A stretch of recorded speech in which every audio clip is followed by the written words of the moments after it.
ओम शांति। आज है दूसरे दिन का दूसरा पाठ, जिसके अंदर बताया गया है कि निराकार परमात्मा और उनके दिव्य गुण। चित्र में हम देख रहे हैं, बीच में भगवान परमात्मा का बिंदी रूप में एक वह स्थित है। तो वह निराकार है। निराकार कैसे?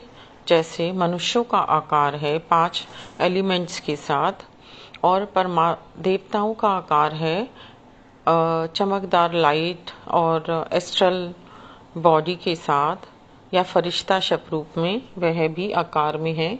लेकिन परमात्मा का कोई आकार नहीं है, वह निरा आकार में है, बिंदी रूप में है और चमकदार है, जो रेड और गोल्डन लाइट से भरा हुआ है। और उसके चारों तरफ उसके दिव्य गुण का वर्णन किया गया है कि परमात्मा क्या करता है, उसके अंदर कौन कौन से गुण हैं। आज पढ़ते हैं। परमात्मा गुणों के भंडार हैं, दिव्य दृष्टि विधाता हैं, बिंदु रूप ज्योति स्वरूप है, कि बिंदु रूप में है और उसकी ज्योति चमक रही है। काल के पंजे से छुड़ाने वाले हैं, मतलब काल के पंजे से जब हम दुख भोग रहे होते हैं तो मनुष्य परमात्मा को याद करते हैं कि परमात्मा पाओ, हमें बचाओ।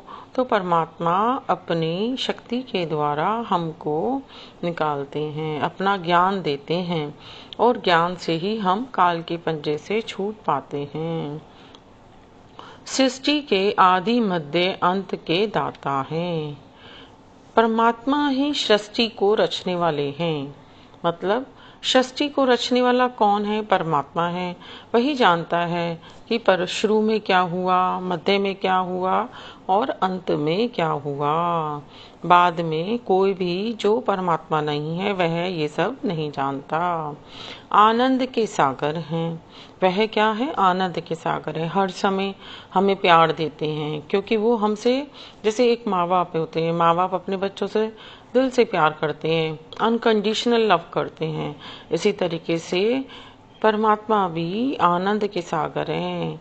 हर समय हमें सिर्फ आनंद देते हैं। जो भी हमें चाहिए होता है या कुछ भी है तो उसका सही मार्ग दिखाने वाले परमात्मा ही हैं। सुख दुख से न्यारे हैं। परमात्मा का कोई आकार नहीं है जिसके कारण उनको कुछ चाहिए ही नहीं। कोई ना तो सुख उनको महसूस होता है, ना ही वो दुख को महसूस करते हैं, क्योंकि वह पृथ्वी पे आते ही नहीं हैं। इसलिए वह सुख दुख से न्यारे हैं। शांति के दाता हैं, दिव्य बुद्धि के दाता हैं, पतित पावन हैं, सदगति दाता हैं, सबके सुख के दाता हैं, नर से भी नारायण बनाने वाले हैं। जब हमें संगम युग पर ज्ञान प्राप्त होता है तो नर को पता चलता है कि मैं भी एक आत्मा हूँ, तो वह नारायण बनने लायक बन जाता है। रोज मुरली सुनने से नर से नारायण आराम से बना जा सकता है। पत्थर बुद्धि वालों को भी पारस बनाते हैं। मतलब जिनको बुद्धि बिल्कुल ठस हो चुकी है कि नहीं, जो भी है सब संसार ही है, तो उनको भी संगम युग पर ज्ञान दे करके या वो ज्ञान सुन करके पारस बुद्धि बन जाते हैं। ज्ञान अमृत के सागर हैं, सत्य चित आनंद स्वरूप हैं, निराकार हैं। विष्णु द्वारा देवी सृष्टि का पालन करते हैं। मतलब परमात्मा ही विष्णु के द्वारा इस सृष्टि का, मतलब देवी सृष्टि का पालन करते हैं। शांति के सागर हैं, उनको शांत वातावरण अच्छा लगता है।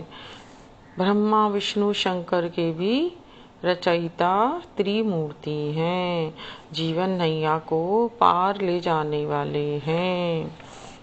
परम पिता परम शिक्षक व सतगुरु भी परमात्मा ही है। जन्म मरण से न्यारे हैं, प्रेम के सागर हैं, अकाल मूरत हैं, मुक्ति व जीवन मुक्ति के दाता हैं, दुख हरता सुख करता है।